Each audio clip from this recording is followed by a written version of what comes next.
Hello mga best friend and good day everyone. For today's video kay maghimo ta og cookies and cream nga flavor sa atuang ice cream.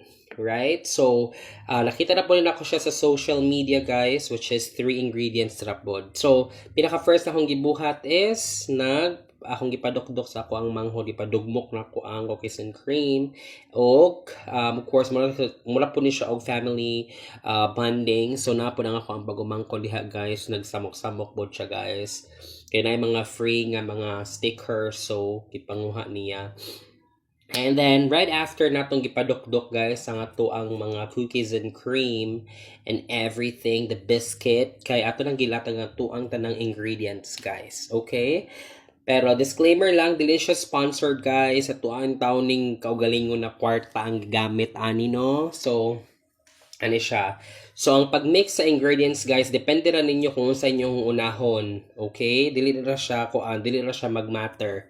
So, of course, ang inyong pong creamer para mas nindot guys, mas dali nimo makuha ang volume sa imuhang mixture kay mas nindot nga i-chill nimo or imuhang ibutang sa ref ang imuhang Nestle cream. Ang Nestle cream lang guys. So, ang akong gigamit diha guys is 6 kabuok nga cookies and cream nga biscuit and then condensed milk o duha ka all-purpose cream. Right? So, and then right after that, ang mga liquid nga mga ingredients guys, gisagol na ako siya. Ako na siya gitimputan and then I used hand mixer guys, which I bought sa online ra gihapon ni siya. And then kana lang. So ako na siyang hand mixer, gi-mixin nako siya guys for a while until such time nga nakuha nako ang ganahan nako nga consistency. So this was the second time nga I created or I made ice cream. The last time was a mango flavored ice cream, and then this time kay cookies and cream na flavor. So mo siya guys ang mixture, and then pag after ana guys, of course ato ra pong gibutang ang pinaka last na ingredient, which is ang ato ang cookies nga ang flavor is cookies and cream. Right? So, na siya guys. So, napatay sa artista diha guys. No, nagid siya sa ato ang background. But, sige lang. Kasi mother yarn.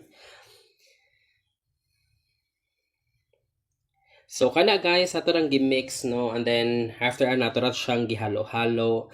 And then, after nato siyang gihalo-halo guys, of course, kaya para ma-make sure nga evenly distributed ang ato ang cookies, ang uban na apoy kuan tanang parts sa imuhang mixture is na siya ice cream. And then right after which kay nagkuha ta og container kung asa nato siya ibutang. Pero ako ang suggestion guys is kanang container nga nipis siya guys para dali ra siya mugahi. Alright, so ato siyang gibutang diha guys. And then on top of this mixture kay ato siyang gitapingan o gibutang toppings nga cookies and cream nga biscuit. Alright? So, maura to siya, guys. And then, ato na siyang ibutang sa ref for 3 to 4 hours. So, muna siya ang final nga ice cream, guys. So, that's it for today. Thank you so much for watching. Goodbye!